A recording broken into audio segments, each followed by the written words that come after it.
All right, here we go in 3, 2, 1. Take courage, my heart.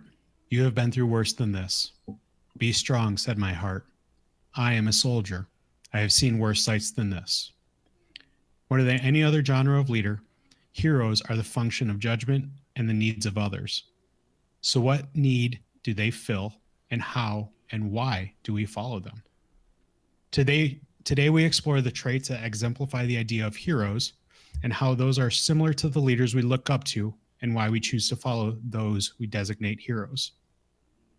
Joining us today is a special guest, the subject of the Gatorade Presents short film, 3 Minutes in September, Mr. Kevin Parker. Morning, Kevin, and good morning, Jeremy. Good morning. Good morning and welcome to the Sports Medicine Broadcast. This is sportsmedicinebroadcast.com/heroes. And so kind of some of the notes that I threw down there as we're talking about some of the heroes or my thoughts. Again, this is sportsmedicinebroadcast.com/heroes. But Bob Marley, I did a podcast with him ways back, and he's a guy that is kind, he's helpful, willing to do whatever he can to help you out, to improve the profession. He's very well known in our area. He's very well connected. And, you know, if you have a question or you need something, then you ask Bob and he'll get you pointed in the right direction. And so as far as athletic training wise, that he is definitely one of my heroes. So I know we're going to get to some more of these, but I was talking with Sarah, that's my wife, and one of the things that she does is she likes to watch Friends. So she's seen Friends over and over and over again. But I swear I've never seen a single episode, but for some reason I always know like the video or the part of Friends or something like that, and it's really weird. Anyways, there's a time when there's Ross and Chandler, and they're talking about their friend from college, and they called him Gandalf because it was always like a mystery whenever what they were going to do, and they always had the most amazing times, and it was just like this mythical person that just amazing adventures happen. And so in college there was this guy, his name was John Lineberger. He works I think at Dallas Baptist University now, but it was always some story or something when you were hanging around John that you just never knew what was going to happen or what was going to come up, or you know, things like that. And you know, that as we kind of talk about heroes and mythical type leaders and people you like idealize, that is to me like probably the closest person I think I've ever come to was John Lineberger when I was at Houston Baptist University, because it was always like you don't know what's going to happen. Like you're just kind of like big smile, just waiting like, all right, I'm ready, John. I don't know what it is, but whatever it is, it could be a story. It could be just sitting down for, you know, breakfast, and you never know. But those are some of the things that, you know, you look back and you realize it wasn't really all that great, but we idealize that and create that image in our head. So a little bit about Kevin. Kevin Parker, he joined Aquinas in 2006, got his bachelor's from Miami University, master's from Auburn. He got the Above and Beyond award from, I think it was at GLADA? That was the NATA. For the NATA. And then in 2018, like John said, the Gatorade 3 Minutes in September video, and is currently the president of the Michigan Athletic Trainer Society. So, Kevin, tell us something about yourself that we didn't cover there that may be just that, like, mythical type, just some crazy story, or just something fun, random about yourself. Okay. A fun random thing about myself is that I did go to Miami University, and that's the one in Ohio, not the place in Florida. But I was fortunate enough to go to Miami on a scholarship because I caddied. Full scholarship, full tuition, because I carried golf clubs. Greatest deal ever. There's a tidbit. That is amazing. Fun fact. So that was a true scholarship. I thought that was like what was it, Caddyshack, right? That's yeah. Bill Murray and his brother, that's in the Brian Doyle Murphy or Murray, that are in the movie. One of a number of brothers, but they all caddied, and two of their brothers were Evans scholars as well. So it's all based in reality. It's all 100%, you know, embellished, but kernel of truth. That's pretty cool. I didn't know that was actual real scholarship. Yep. That's legend awesome. grows. Yes. So we talked a little bit about you touched on the Gatorade video, and surprisingly enough, it's starting to make its way around again. Yeah, I have no idea why. It's It's organic. Yeah. Someone finds it. Yeah.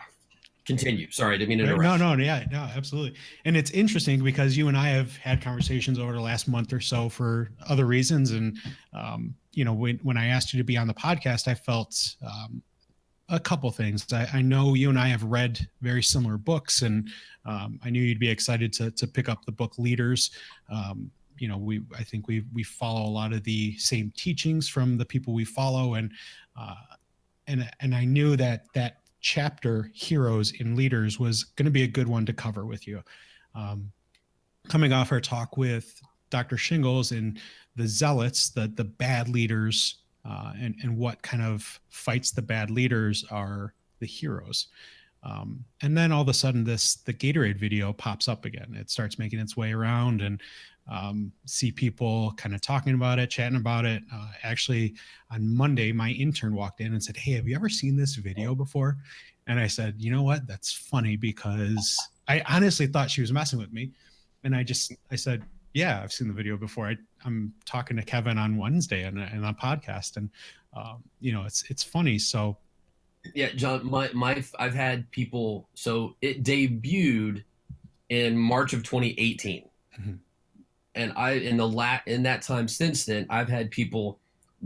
A young woman came up to me at the GLADA annual meeting March of 2019, and she, much like your intern, was super excited that she had seen this video and wanted to thank me. And I was like, "You do know it's been out for a year?" And the look on her face was just like, "Oh my God, what do you mean it's been out for a year?" So yeah, at this point, I can't believe that there's people, especially in the profession, that haven't seen it, but I'm glad that it's continuing to grow and reach people, because that was that was totally the intent behind Gatorade and their wanting to do the video. So, and by the way, I had a conversation with them, and they're super happy that it's getting the hits and things like that as well. So that's awesome. Yeah. So being a part of that film, and after reading this section in the book, how does that affect you as somebody that's viewed as a hero? Right. Well, I think the driving point in that section of the book, or at least what I took from it, mm-hmm. was that hero is a label that only can be applied by others. If it's much like a nickname, you don't get to choose your nickname. And if you're labeling yourself a hero, then you're not following the tenets or the spirit of that label. So I think it really drove home that point that others may consider me a hero from the actions of that day, but no, I'm never going to say yes, that's what I am, because that's for others to decide. And I think also from the book and the reading is that hero is a label, good or bad, whatever connotation that you're then used for. Because I think there's the two examples in the book. I got to get the name right. Young Ha. Yeah, Young Ha is, yes, he is a symbol, much like Harriet Tubman, but the goal of those are entirely different. One is more from a propaganda, and what we connotate as propaganda is we're trying to convince you that we're good. Mm-hmm. And the Chinese government and all of that entails, that we could go off into a deep dive in that and be here 3 days from now, versus Harriet Tubman, who is a symbol of hope and things like that. It's a symbol that people apply to achieve some sort of goal or to further a cause. And in this case, especially with the Gatorade video, the goal, I think, all along was not to promote me, was to tell Dale's story, but also highlight the importance of athletic trainers, both whether we're talking the secondary school setting, the collegiate setting, youth sports, whatever, just to drive home the point that what we do is important and the kind of difference that we can make. So in that context and connotation, I'm okay with that label being applied, But again, I'm never going to be like, yo, I'm a hero, because no, not going to happen. Yeah, one of the things that we keep kind of hitting on this whole series again is the idea of ego, right? Like somebody with an ego would take that and run with it. Like Right. if you were somebody that had an ego, I don't think I'd have you on today. And Well, it, it I think even more so than that, John. I think if that was the kind of ego that was exhibited, the film wouldn't have been made. Right. That would have been, yeah, because at that point you're too earnest, and it comes across as you're too earnest, and you're trying to sell yourself and things like that. And yeah, no, and you mentioned ego. I've got my daily stoic. Ego is the enemy coin in my pocket, specifically for today, to be reminded that yeah, this is know your place, son. Right.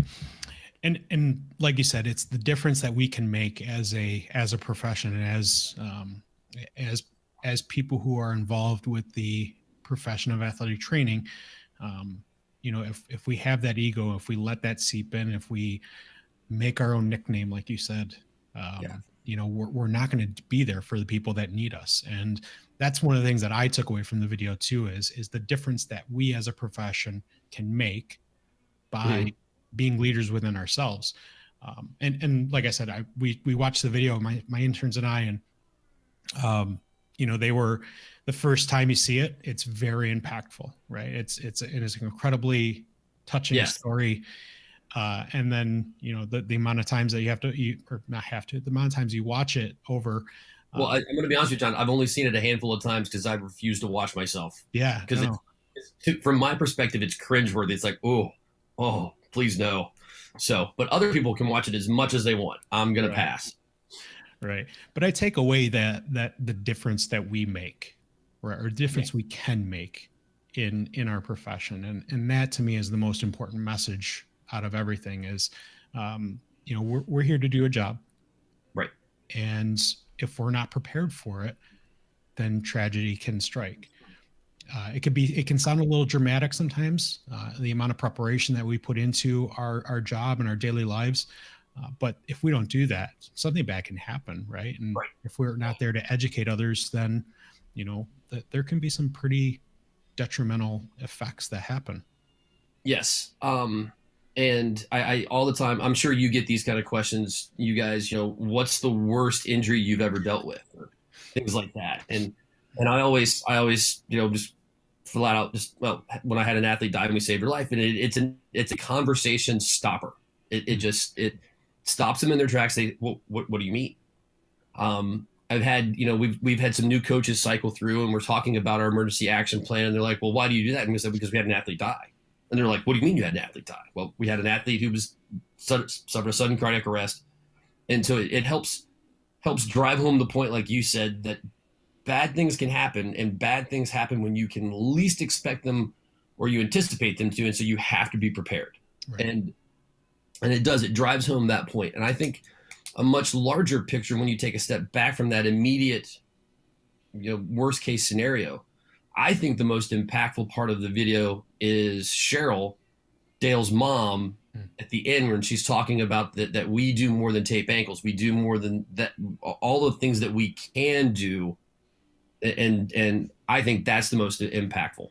But you're right. The video is a means to foster a discussion that is often difficult, and people don't take serious until you put it in terms that makes it hit home for them. Right. So I have an experience where we had an athlete on the that fall out, and on the track we performed CPR, ended up not surviving. But yeah, it's the same situation. You're there, you're providing those skills, and I get that same question: what's the worst injury you've seen? And I say death.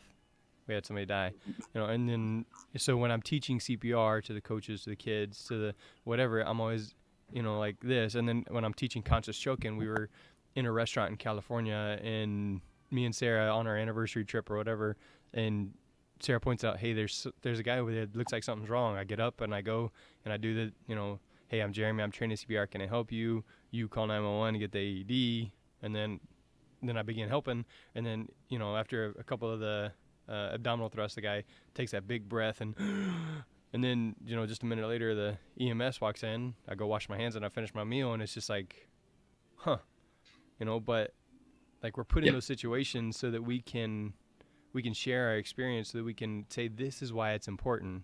This is why it's important. And honestly, like nobody from the restaurant said anything to me like, hey, thanks for doing that. And it's kind of like, I don't know, I would expect somebody there to at least say something from the restaurant, like, hey, thanks for doing that, thanks for stepping up, thanks for taking it. But it was just, all right, everybody just went on about their business, and it was crazy. And so in that same situation earlier, you said a hero is a label, good or bad. Like John just talked about, we talked to Dr. Shingles about bad leaders, the zealots. So kind of go back to that statement, a hero is a label, good or bad, and what does that kind of look like for you? And how might we determine that, my John Lineberger maybe wasn't a good leader, or whatever it is? So let's address that, the good or bad Okay. hero. Well, I don't necessarily know that good or bad may have been a bad choice of words.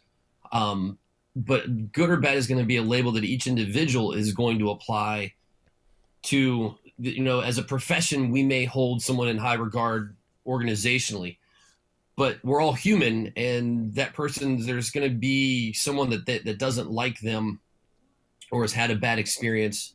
I tell people all the time that for every student athlete that I've interacted with, I can probably show you one that thinks I'm a royal pain in the butt and not a good guy, and that's okay, because that's their own. That's the application of their on a micro level of that good or bad, or deciding that good or bad label. But just because there was a note I made for something later, just because we consider someone a hero doesn't mean they're a good person. Just because you've done something that society or our profession or any profession determines as awesome or great, pull someone from a burning building or a car accident, doesn't automatically make you a good person. And I think we need to remember to separate the two, between the action that, hey, this is good, and I may not like you, but I don't have to like you to understand that what you did was a good thing, and that can be used in a positive manner. Does that help, Jeremy? Yeah, I think that I like how you said each person gets to apply that label to who they like, kind of thing. And so I think that's just a good piece to remember, is that my hero might not be your hero. Somebody that Right. I think is a hero or embodies that mythical hero Yep. thing may be the opposite for you. And And that is okay. yeah, It actually, it's encouraged, because otherwise we're lemmings, and it's groupthink, and we're not thinking for ourselves. And to me, that's the worst case scenario. Make uh, your own mind, gather information, make your own mind up. so again, kind of focusing on this hero aspect, and in your situation there with a Gatorade partner, what are some of the leadership traits that you took away, or that you're applying regularly to your life now as an athletic trainer, or as a husband, as a man? My question, I want to clarify: Are we, when you ask that question, Jeremy, are we talking about the actual event back in September of 2013, or are we talking making of the film? Because two entirely different things. Okay, well, let's go with both of them. Just go with Okay. the event first, and then we'll kind of Uh, go through. I think the event first is it just being prepared. We talked about this, um, but then also the ability to take a step back afterwards and self-evaluate what worked, what didn't. Just like we're taught and we teach, I'm sure John is teaching his interns about, if you have to activate your emergency action plan, we're going to do a debrief either later that night or the next day to determine what worked, what didn't, what do we need to modify. And it might be, hey, this is all good, we're good, pat each other on the back and go away. Um, the making of the film was a unique experience, and that is probably under embellishing, what's the word, just that was by far the most unique thing I've ever had the experience of doing. And the one point that was driven home to me that relates to leadership is that it's not about you. That was super uncomfortable, was very much either at the edge or completely out of my comfort zone.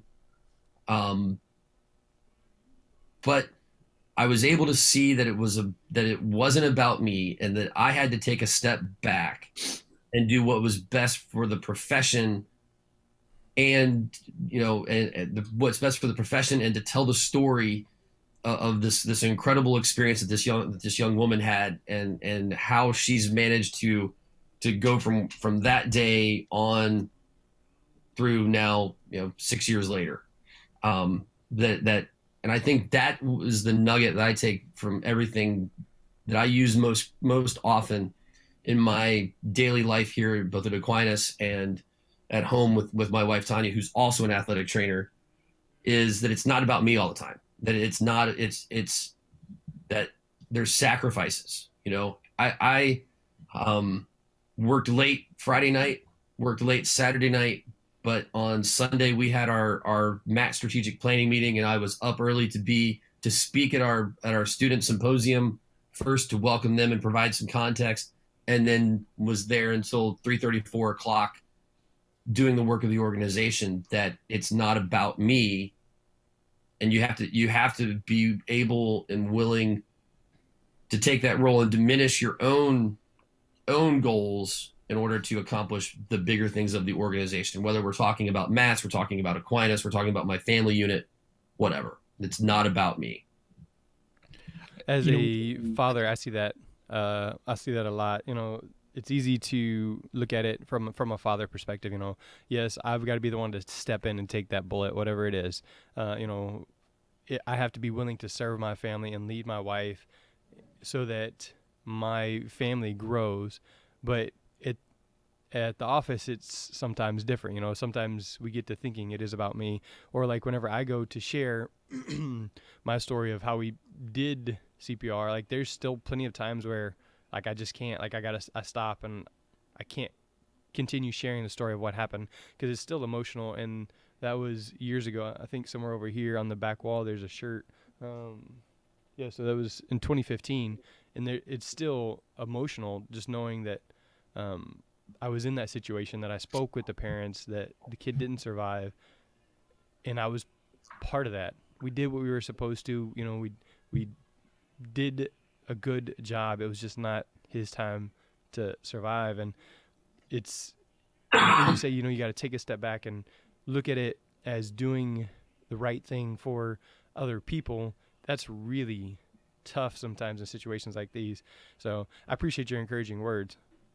Well, and Jeremy, and truthfully, this, if it was easy, then anybody could do it. Right. And I think whether it's life, fate, whatever, you find yourselves in situations that you can handle. And if you can't handle it, you won't be in that situation. And you learn very quickly.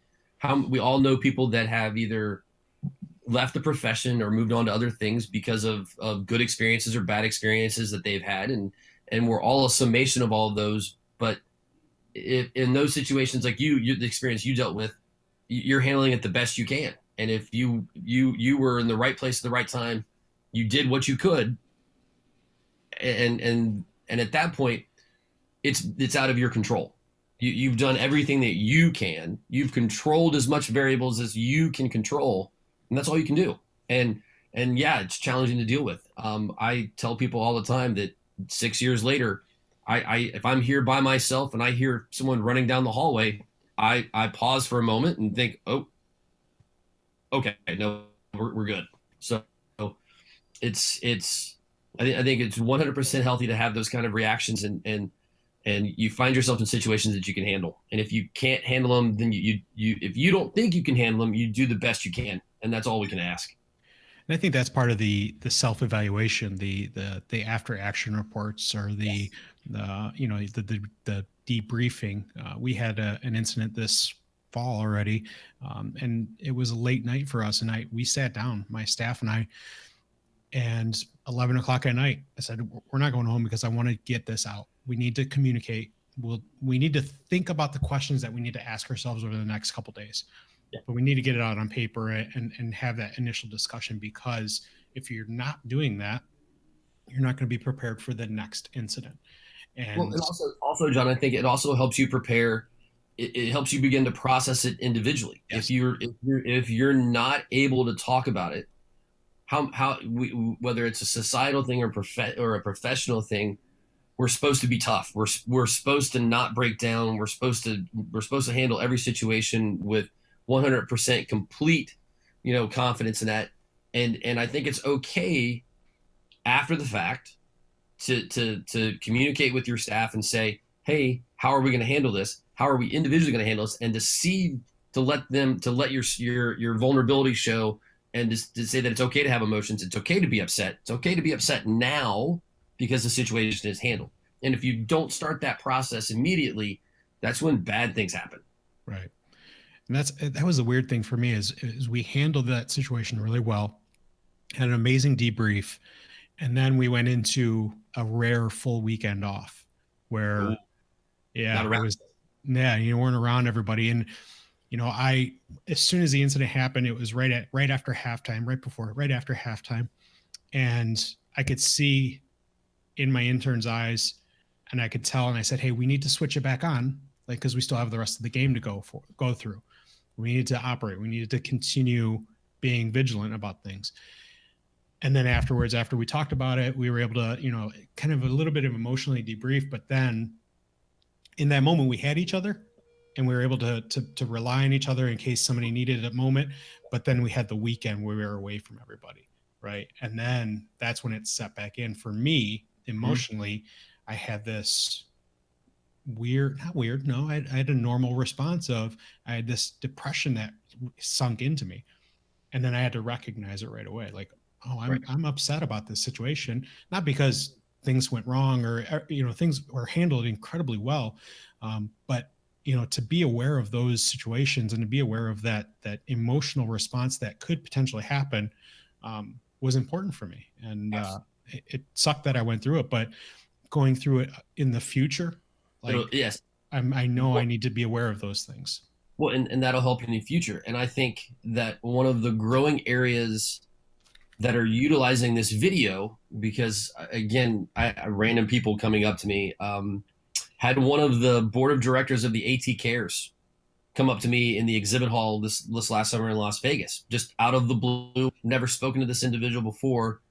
And he thanked me for the video, and that they use it all of the time in their AT Cares training and sessions that they have with people of just for that very reason that you explained, John, that we have to be able to deal with that emotion after the fact, and that the more you deal with it once, if you're in a situation similar again, you may have some of the same emotions or different, but at least you know that emotional issue, that that wave is coming, and you're better prepared for it. Yeah, and it was incredibly emotional for Dale's family. And one of the things that struck me in the video, surprisingly, was what Nikki had said. She said, "You saved us all that day." And you realize that it's not just you, or it's not just that one person that is affected by it. There's a multitude of people that are affected by a situation that could potentially happen. The only moment in the filming that I came close to breaking down or getting emotional was the very last thing they filmed. And it might almost be the very end of the film. It's the interview with Dale's sister. Yeah. And it really, much like you with Nikki, drove home the point that this wasn't just one person. This wasn't just one life that was impacted. This was an ever-growing circle of people that had a direct impact on.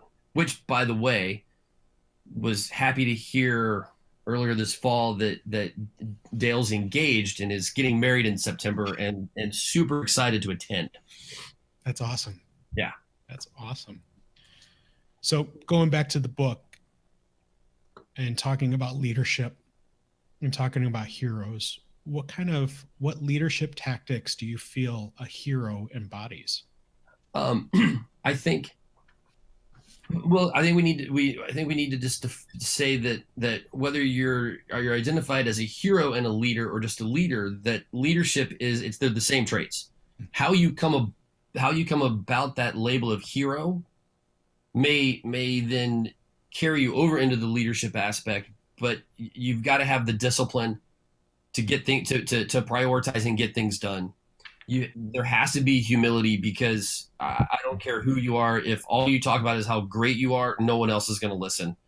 And then, like we talked about, being able to put others or a cause or goals in front of what you may want to accomplish. You just because you're a leader doesn't mean you always get to do what you want to do. If you're leading an organization or a group of people, sometimes there's compromise. You have to. You might be convinced that someone else has a better idea, and you've got to be humble enough to step back and go, "Hey, you're right. Let's do that instead." And I think those traits are across the board for good leaders. Now you factor in the symbol of being a hero. If you possess those leadership skills, now it's easier to advertise you as a leader. It's easier to put you forward as a leader. People are going to listen to your message because you have some notoriety or some exposure. So I don't necessarily know that there's unique aspects of a leader who's a hero or a hero who's a leader. I think it's a much bigger conversation about leadership, and then we add in the label. Yeah, it's definitely a deeper dive into the idea of heroes and leaders, right? The book deals with a lot of mythology, and it's super deep about it. I enjoyed the chapter on the mythology of leadership almost or better than the chapter on the heroes. Yeah, it really tied together everything in the book, and we'll be talking to Tori about that on Friday at 9:30 in the morning.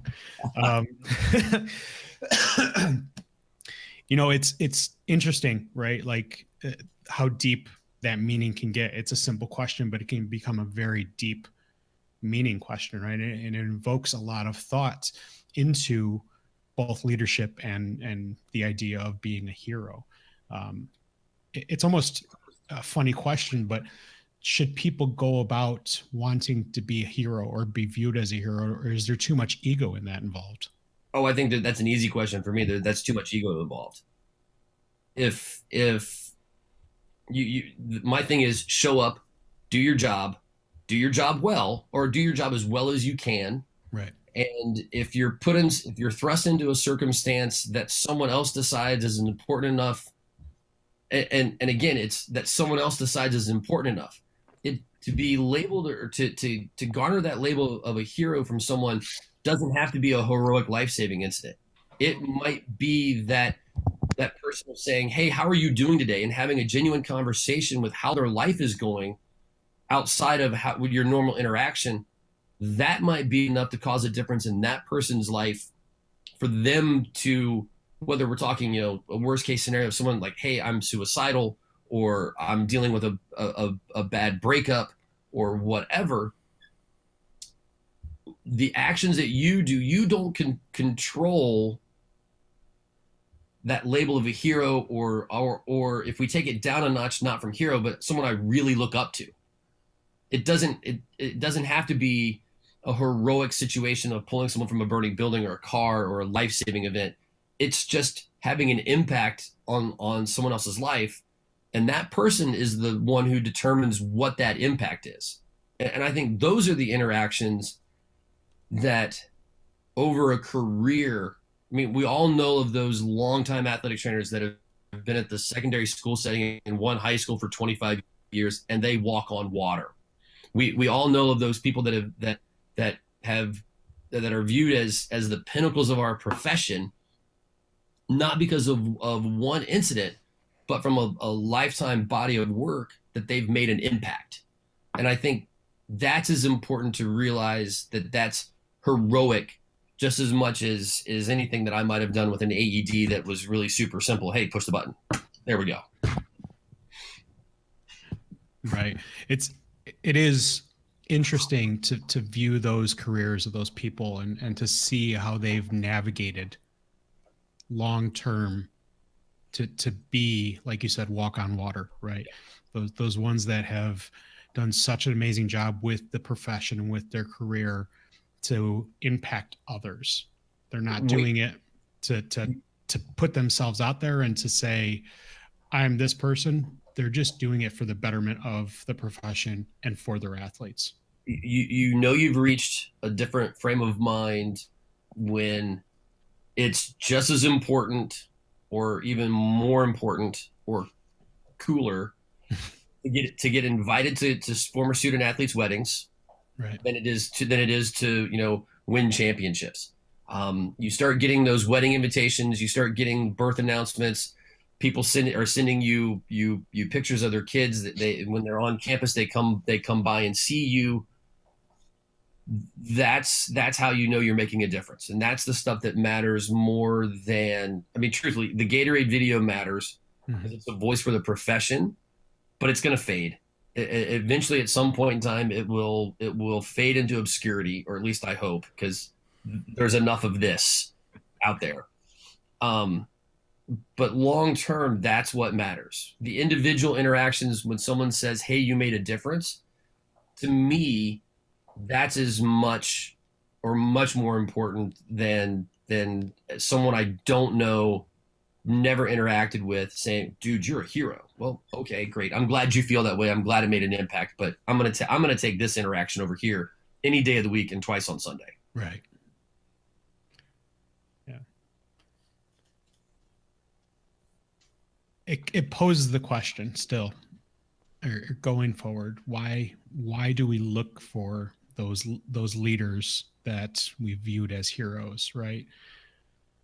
Because we want to be inspired.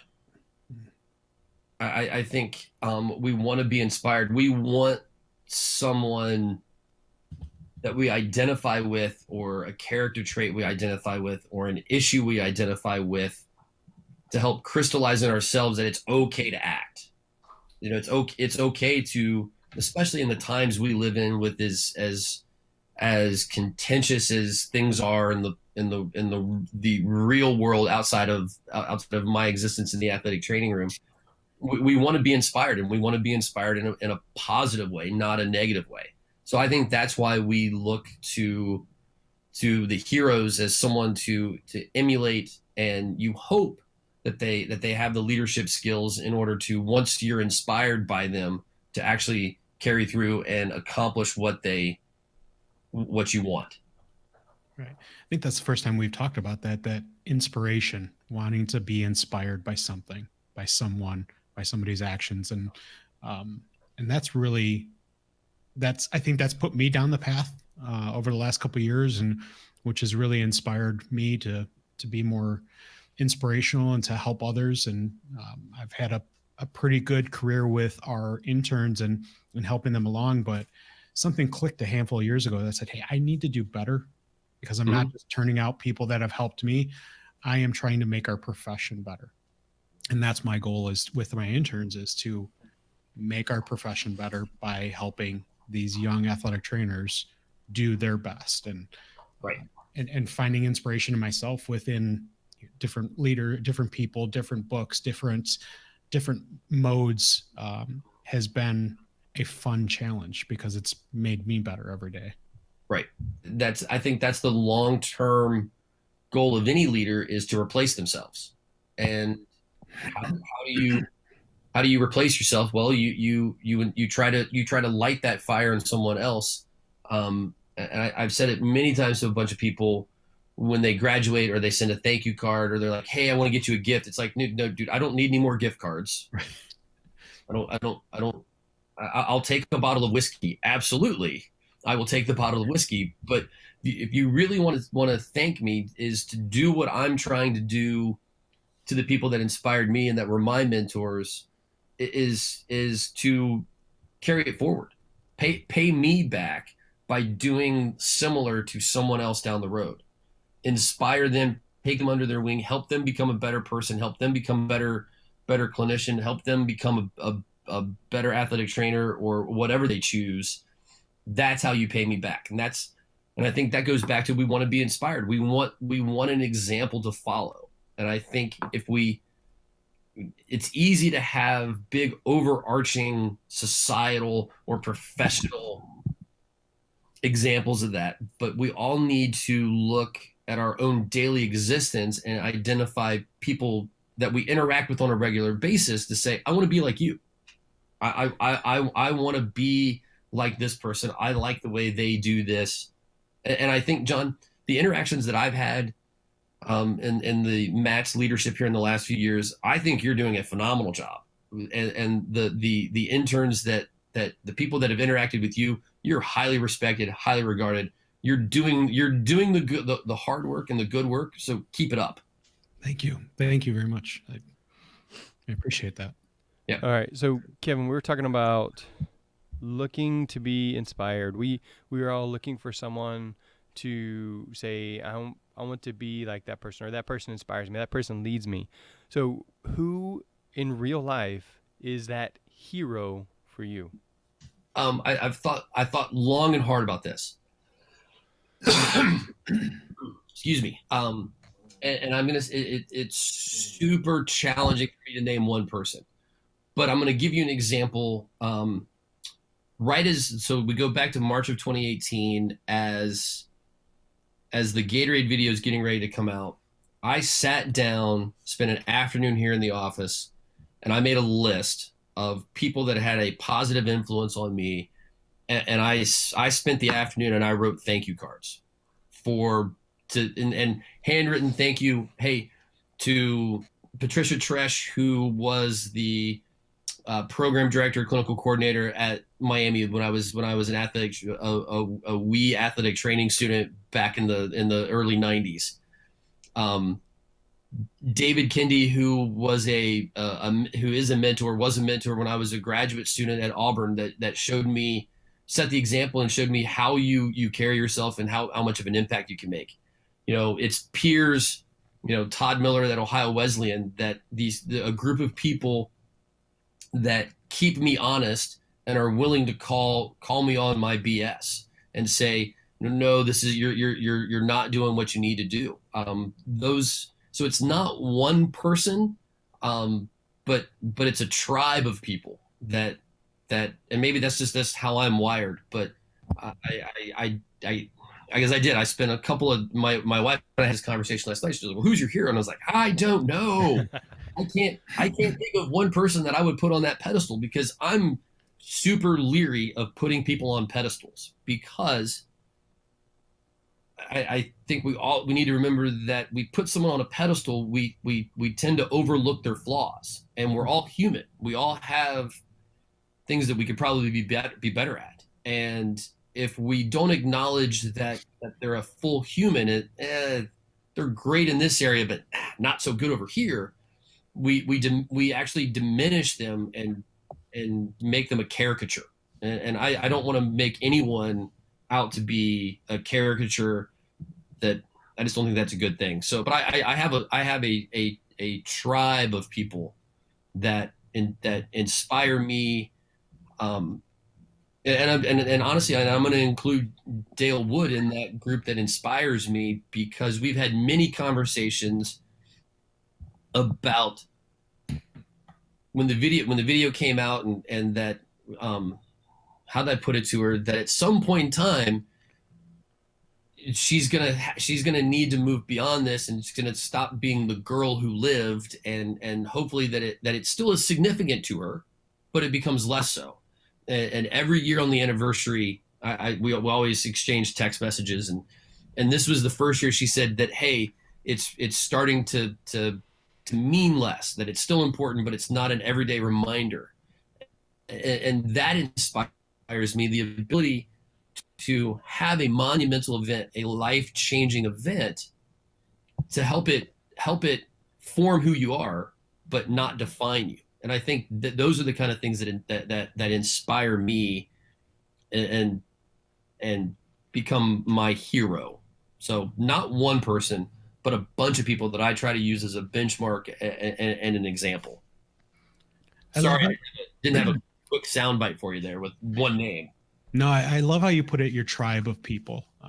That's along my recent journey. I think having a tribe or having a community has been more important than one person to look up to.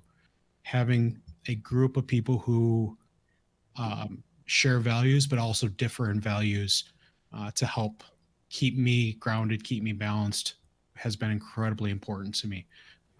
Because yeah, once you do put somebody up, the higher you put them up on a pedestal, the further they can fall, right? And Uh, eventually they do, yeah, or they stay up there so long that they begin to lose their importance. right, right. And it is important to look at our faults individually, and that's part of having that humility and diminished ego is to recognize our faults almost before we recognize um, our good parts, right? We want to, Oh, absolutely. Let other people can sing your praises. yeah, Other people can say how good you are, how great you are. To me, even myself, I want to focus on. I have an idea of what I do well, but okay, what do I not do well? Where do I need to improve to raise that up to that same level? right, One of the things that I really liked is that you said you wrote thank you cards to those people. So one of the Oh yeah. things, I think last year during March, I had a podcast every day kind of thing, and it was the same concept as at the end of it, I said thank you to one of them, and typically after that one, I said thank you to whoever it was that I would say, hey, I talked about you in the podcast today. Thanks for, and being involved in my life, that kind of thing. And so usually with I think the series last year that John did, we ended all of them with a gratitude as well. And it's again just about telling those people thank you because they want to hear it. Like anytime I hear something about, hey Jeremy, thanks for doing the podcast, it encourages me to keep going, and it says this really is making a difference and impacting people. And so I encourage everyone listening to say thank you, like before you go listen to another podcast, to send a text, tweet, email, phone call, Snapchat, whatever it is. Tell that person thank you, whether it's your mentor, whether it's your mom, whether it's your baby brother, I don't know, but that person that inspires you, that has encouraged you, that has helped you grow, say thank you. Well, and I think that's a phenomenal idea, Jeremy, and to not be morbid, but even a more important reason to tell those people that are important to you that they are important and you appreciate them is uh, as you experienced with your situation, you may not get the chance again. Mm. And we should to not be, like I said, not to be morbid and the world's coming to an end, but we all know how we're leaving this place. We're all there's only one exit route, and you don't know when your time is going to be up. So take advantage of that today. Send the thank you note. Tell whether it's a professional, personal. If there's people that matter to you, tell them they matter. It does 100% make a difference. All right, so I'm going to take a shot at it with mine. I had this conversation with